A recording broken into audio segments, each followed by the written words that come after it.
How would you like to see a Roman road in Britain that is still paved? Well, that's what we're going to go and have a look at today. But there is a problem, and I'm not talking about the fact that it's baking hot for the first filming occasion of 2024. Some people are saying that this Roman road, possibly the most famous Roman road in Britain, is not Roman. So I'm going to take you lot up there to have a look, and we'll see what you think. And it's also the story of the amateur, one of us, versus the professor.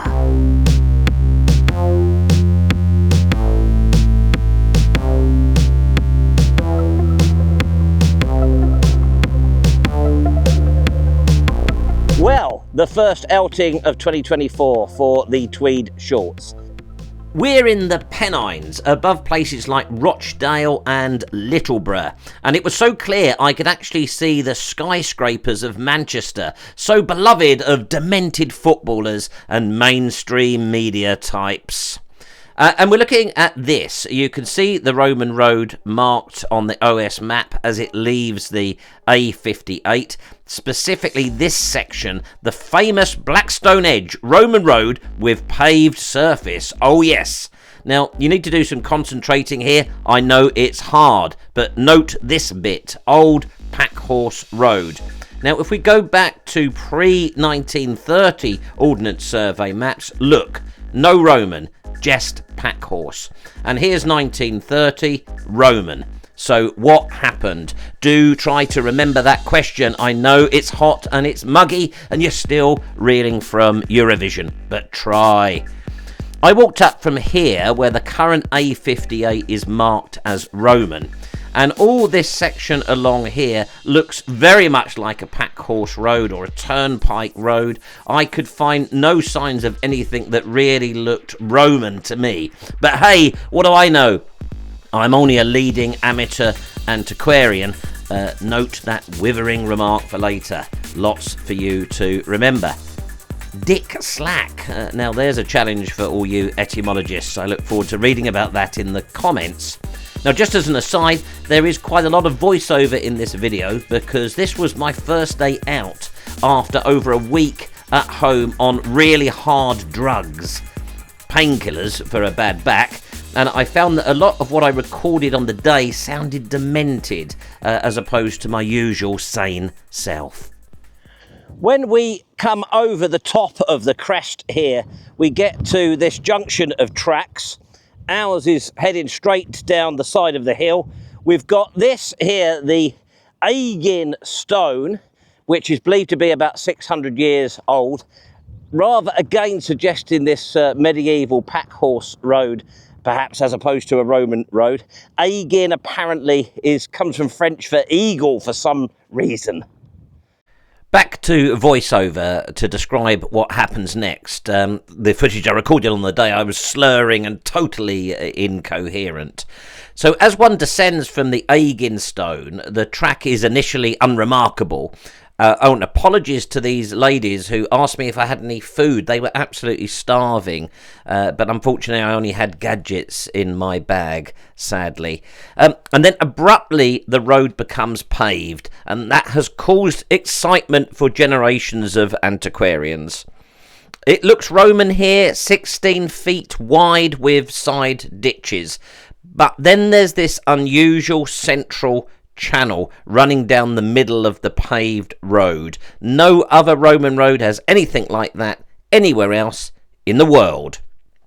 That description of the road would have taken 15 minutes if I'd used the footage, so consider yourselves lucky. I just wanted to take a moment to explain this new playlist, the Roman Road Appendices. There are a number of matters pertaining to Roman road curiosities, questions and challenges that I feel need their own focus. So I created this as a playlist as an adjunct to the Roman Gazette. Sounding a little bit like an old school antiquarian there, aren't I?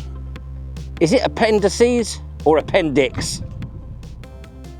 One of those is some sort of organ, isn't it? Let me know in the comments down below. Third attempt at voiceover, a train keeps going by. Cast your attentions back to earlier. Do you remember how the Blackstone Edge Road suddenly is denoted as Roman on the Ordnance Survey maps from about 1930? No? Struth. Well, it was, and here's why. In 1923, it was described as Roman by a Professor Ian Richmond, a good old-fashioned expert. He excavated a section, decided it was Roman, and that has stuck ever since, right up to the current day for those marketing experts at the Ordnance Survey. And don't get me started on them. Margary took it as read in the 1950s. He labels it as M720AA, one of two Roman roads connecting Manchester and Ilkley. Then, in 1965, this was challenged by James Maxim in his book The Lancashire Lion. He was an amateur just like us, just not on YouTube. It didn't exist. He illustrated that a medieval pack horse road ran under the stone sets. Oh dear, not looking good for the professor there, is it? He also found a description of the route from a 1734 Turnpike Act describing it as narrow, ruinous and impassable by wagons. That's hardly a description of this fine paved surface. And then there's the fact that the construction is just not at all Roman. The stone sets are just laid onto the peat. None of the Roman layers that you're all no doubt familiar with, prompting many of you to make adverse comments about modern potholed roads versus Roman roads on Facebook. All the time. And then there's the mysterious Central Channel. As you can imagine, everyone immediately stopped calling it Roman from that point on. Oh, they didn't. He was an amateur and roundly ignored. We love shutting gates on YouTube, don't we? I think that James Maxim is a bit of a hero for the amateur antiquarian cause. He was right, the experts were wrong. And you know, even in the early 80s, when a local archaeological group did some work, they were reluctant to admit that Richmond had been wrong. And as recent as 2012, some more work has been done, and there's this real 21st century sort of lily-livered, woolly, careful phraseology where they say something like, our conclusion is that if this can't be proved to be an 18th century turnpike construction, then it is Roman. I mean, what the hell does that mean? So I guess the question is, if Blackstone Edge is not a Roman road and it is Maxim's Blackstone Long Causeway, then was there a Roman road crossing these moors? Let's work out where the Roman road was then.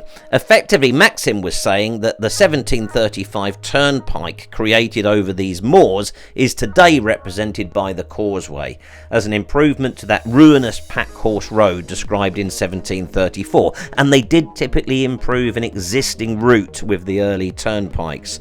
The central channel is for brake poles to control the 1 in 5 descent. And interestingly, the Act refers to an extraordinary mode of improvement. So some have proposed that there was actually a horse gin up here hauling the wagons. And interestingly, I may have discovered the base for that, but hey, I'm only an amateur, so no one's going to take any notice of that.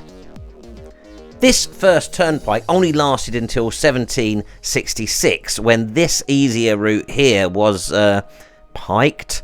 And then in turn that was replaced in 1795 by this, which is still the current road today, although obviously no longer turnpiked yet.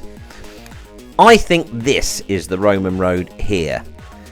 I think the Roman road is turnpiked up there, still the A58, but then in latter years this part here has been ignored.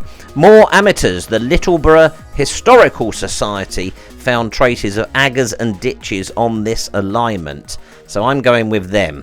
That's the Roman road, not Blackstone Edge Long Causeway. Let me know what you think in the comments down below. You know the drill. Now, because I'm having to do this as a voiceover, there's not going to be a clumsy ending this week. We're going to go out with one of those sort of BBC regional news type sort of quirky little quippy outros. Do you remember that Stone that we looked at earlier? No? Well, that was a medieval marker on the Packhorse Road. Maybe it doesn't come from the French for eagle. Maybe it's just been corrupted over the centuries, and our medieval ancestors were leaving us a bit of a clue. Possibly I'm wrong. Possibly this is the Roman road, and it's not the Agin stone. It's the Aga stone. Oh dear.